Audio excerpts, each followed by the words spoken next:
What's up, MI40 Nation? BPAC here, coming at you with the most optimal bicep workout ever created.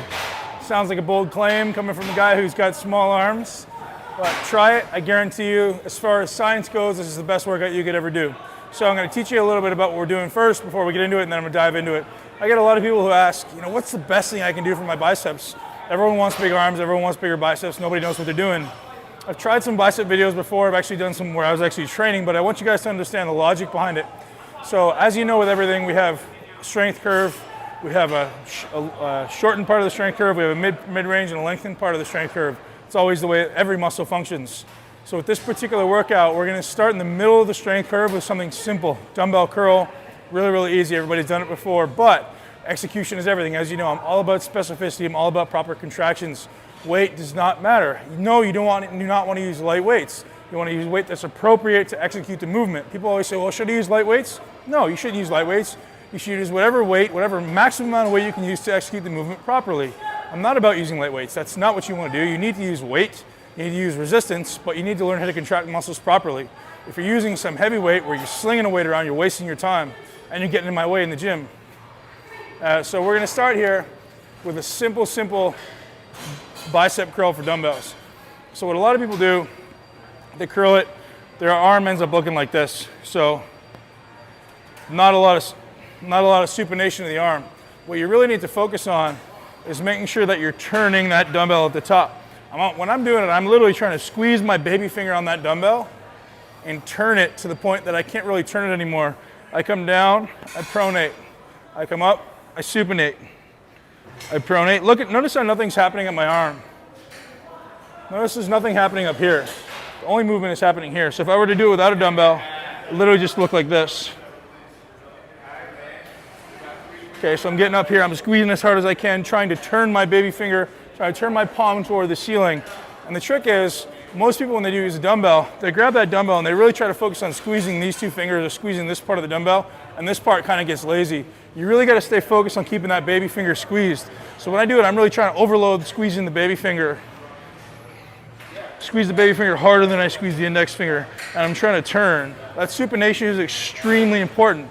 Now, as you get advanced, the way I like to do this is as you get advanced, I like to warm up to my heaviest weight, which for me in this exercise is really only about 50 pounds, and I do this. Notice my hand placement in the dumbbell right in the middle. So I come all the way up, all the way down, all the way up, all the way down, all the way up. Notice I'm not extending back here, I'm extending in front. Second thing we do, once you've got up to your 50 pounds, I usually do my 3 or 4 working sets with that weight because I want to use the maximum amount of weight with that form. The next thing I do, check this out. I slide my hand to what would be the outside of the dumbbell. So there's a space there. See that? And so what that's doing is shifting a greater percentage of the dumbbell to the inside of my hand, thereby creating a greater percentage of weight of that dumbbell on this side of the dumbbell. So now when I supinate, it's actually harder for me to turn, which is going to make you better at supination. So I'm still squeezing that baby finger, extend all the way in front of me, squeeze. So and then I'm going to continue doing 8 to 10 repetitions that way. So I do my 4 sets with my maximum weight, really supinating, keeping that form tight, and then I rest, slide my hand to the inside of the dumbbell, I guess the outside of the dumbbell effectively, supinate, and maybe another 4 sets. So that we're working the mid part of the range, but really focus on supination. We're going to move on to the next exercise, which is a really shortened bicep, whereby we've talked about this before. One of the main functions of the bicep is actually shoulder flexion. So whereby we're going to come up behind the arm, behind the head. Again, still emphasizing squeezing the baby finger. So the next question that a lot of people are going to ask is, where should this cable be? Well, here's your answer. Look at the cable. If it's straight, my arm is in a straight line with that cable, there's no tension here.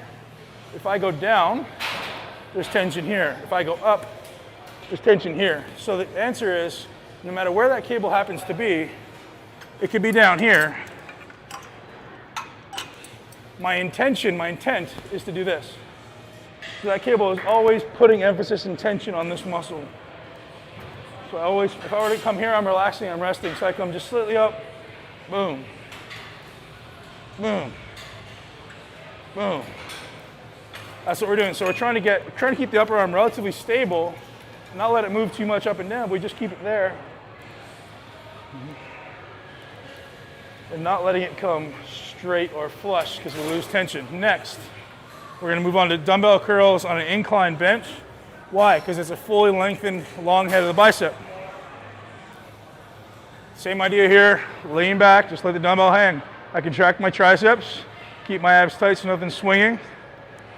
Curl, same idea, use the baby finger. Tricep. On this one, you can choose to supinate and pronate or not. Sometimes I do, sometimes I don't, I change it up. But ultimately, as long as you're finishing in a supinated position, you're doing it right. Notice my upper arm isn't traveling, I'm not coming up, I'm not coming back, it's literally just staying in place. Letting the bicep shorten. I'm trying to like drag my elbow behind me. There you go. Boom. I'll often do these 2 arms at a time, or what I'll do is I'll do 8 with this arm, 8 with this arm. So this arm is resting. Then I may still be able to do 6 with this arm. Then I'll still be able to do 6 with this arm. Then I may get 4 or 5 with this arm again. So it's almost like doing an extended set instead of going 1, 1, 1, 1, 1, which you do 1, the other one's resting. I do my 8. It's almost like doing 3 or 4 sets in 1.